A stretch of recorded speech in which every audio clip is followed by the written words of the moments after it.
Hello again.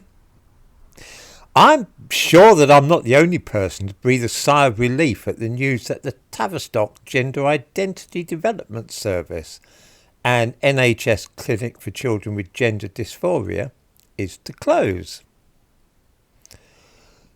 Before saying anything further, and in view of the fact that I was briefly suspended yesterday because of talking about the gay scene, let me make something perfectly clear.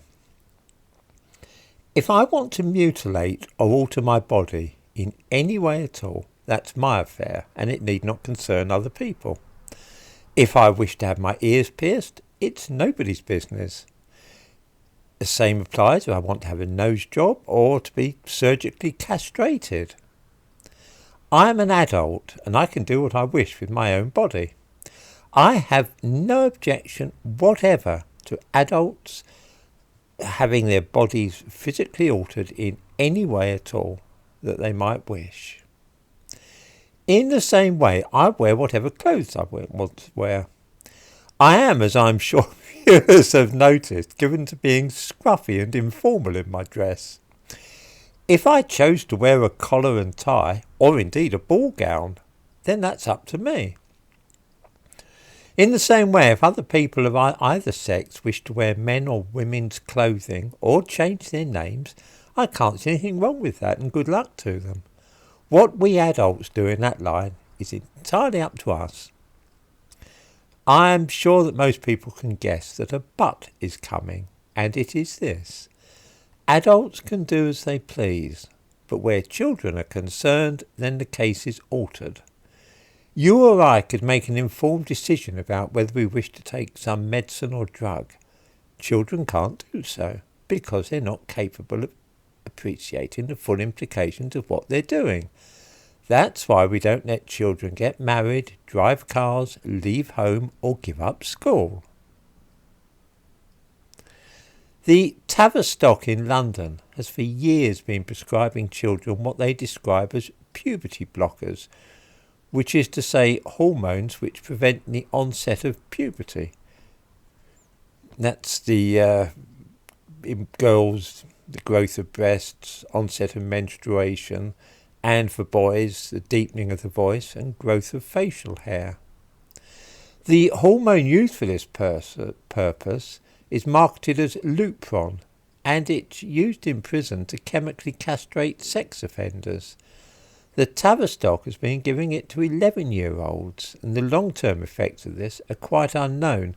There is some evidence that it can cause health problems in later life, and that the effects it has cannot be reversed. In other words, it permanently alters a child's body. The problem is now that using hormones to treat gender identity problems can have irreversible effects, especially on girls. They may end up growing beards or having their voices break and becoming as deep as a man's voice.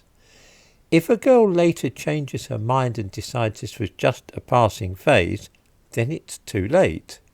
She's stuck with those changes, a very deep voice and having to shave. Many of the girls treated in this way at the Tavistock were either on the autistic spectrum or had a history of self-harming or other behaviour.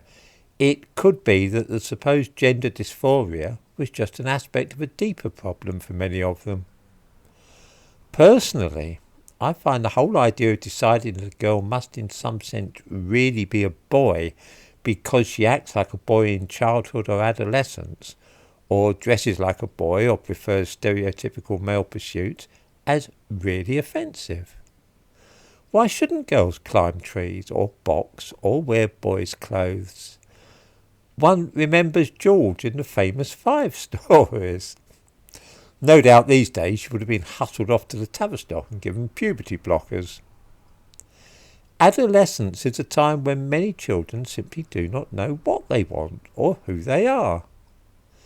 Giving drugs to young people at that age which will cause permanent changes to their bodies is utterly mad, and I really don't know why it has taken this long to pull the plug on the Tavistock.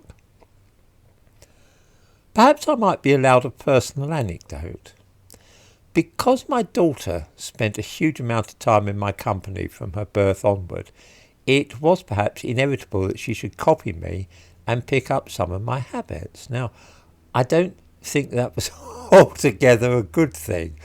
A lot of my interests run to, well, particularly male things.